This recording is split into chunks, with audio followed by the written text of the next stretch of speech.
Well, and I finally became part of a market maker model from sell side of the curve to buy side of the curve, catching the whole entire move.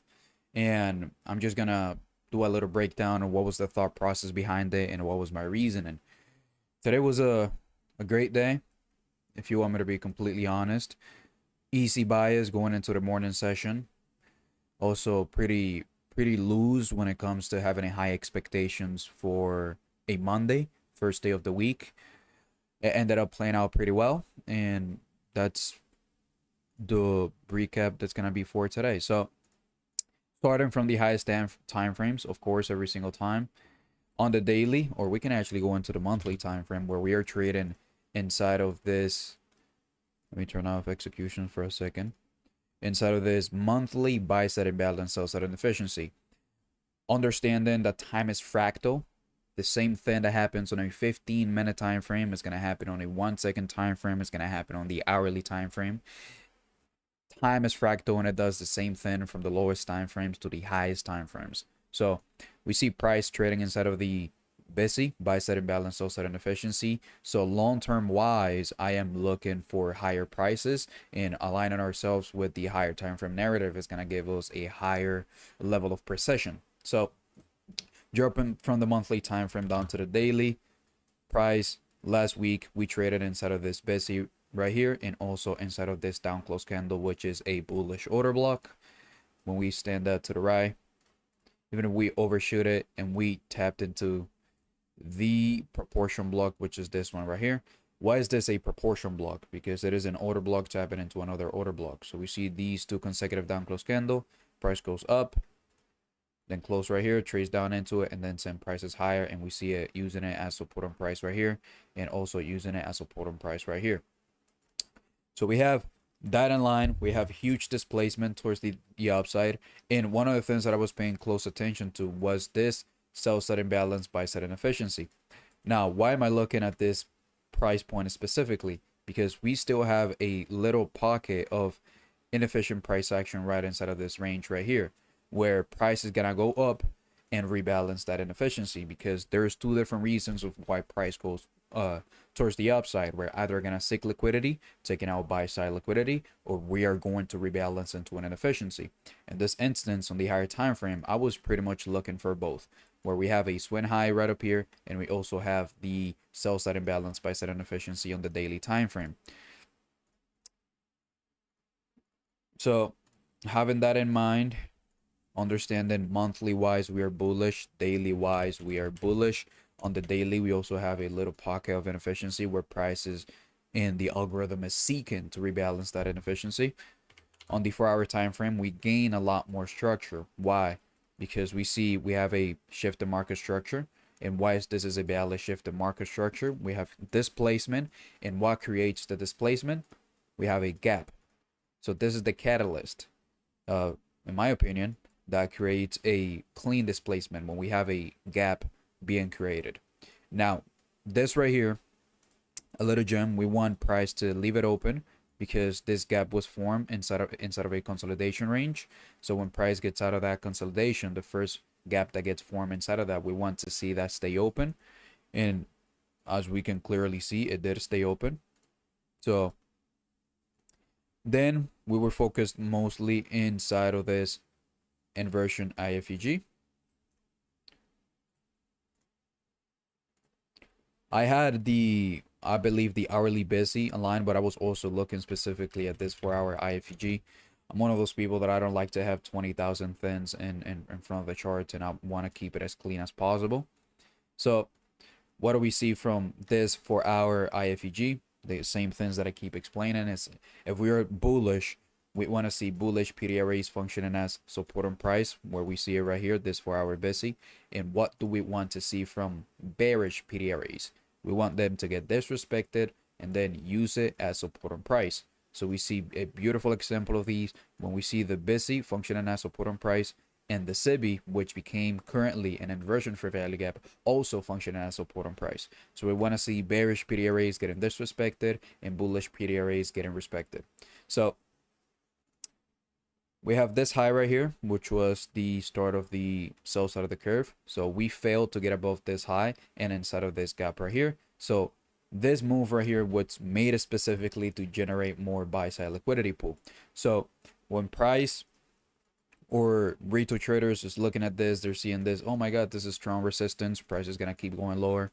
But this right here, before taking this high, is just generating more buy side liquidity to then get taken out at a later point in time. In this instance was next week.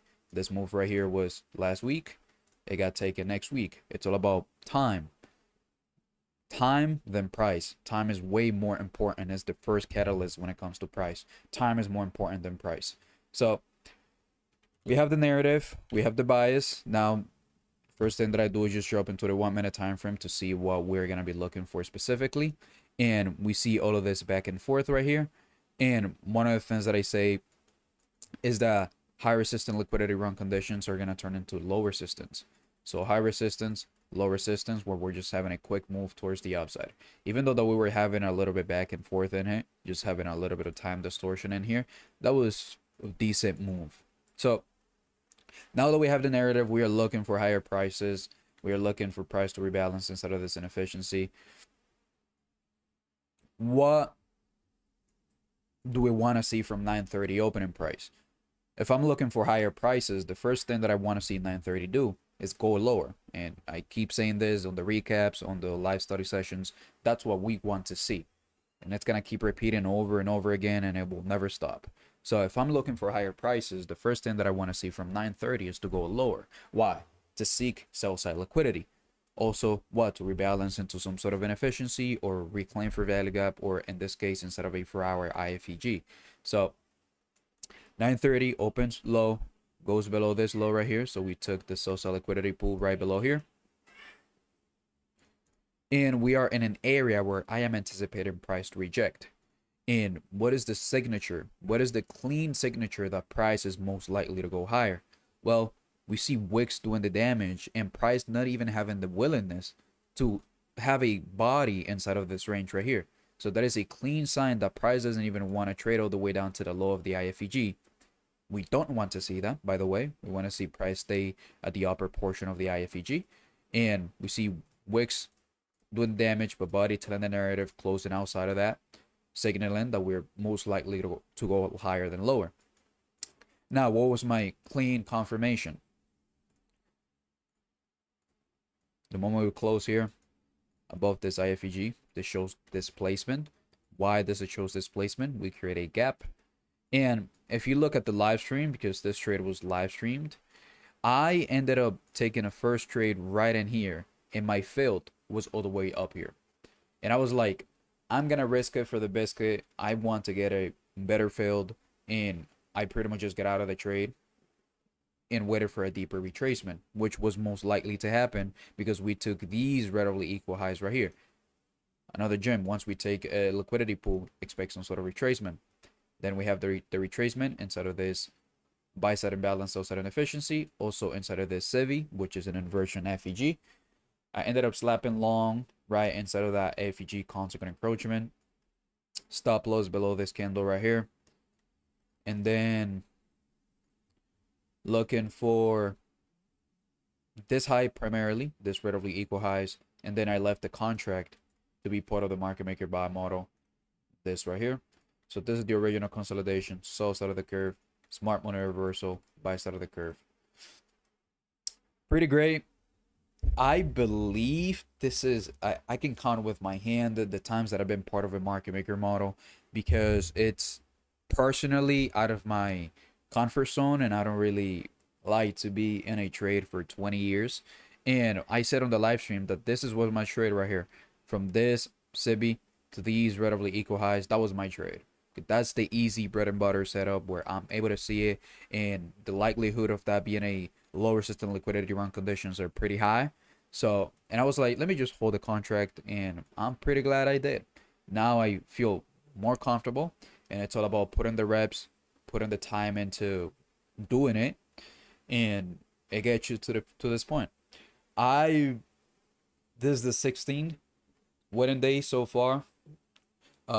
Not losing trade over the last 2 months, which is great. And not really too much to be excited about, because the job is not finished. We're gonna go back to the drawing board and keep on improving. And this right here, uh, getting better at those things. But so far, it's been a pretty solid journey so far. The time that was spent on studying and grinding day in and day out, it's I guess finally paying off. And that's pretty much it. Back to the drawing board.